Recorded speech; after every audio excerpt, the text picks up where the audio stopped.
નગીનદાસ સંઘવી નામના સાહિત્યકારે બહુ સુંદર વાત કરેલી.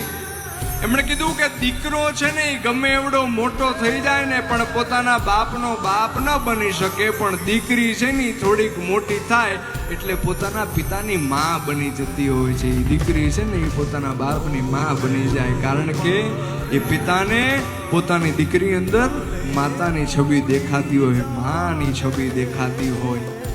દીકરી છે એ પોતાના પિતાને કહી શકે કે પપ્પા તમારે આમ કરવાનું છે, પપ્પા તમારે આમ નથી કરવાનું, પપ્પા તમે ખાધું કે નહીં, પપ્પા તમે દવા લીધી, પપ્પા તમે ધ્યાન રાખજો હો. આવું દીકરી છે એ પોતાના પિતાને કહી શકે, કારણ કે એ પિતાને પોતાની દીકરીની અંદર પછી માં દેખાતી હોય. મારી હાટું રહી જાને આજની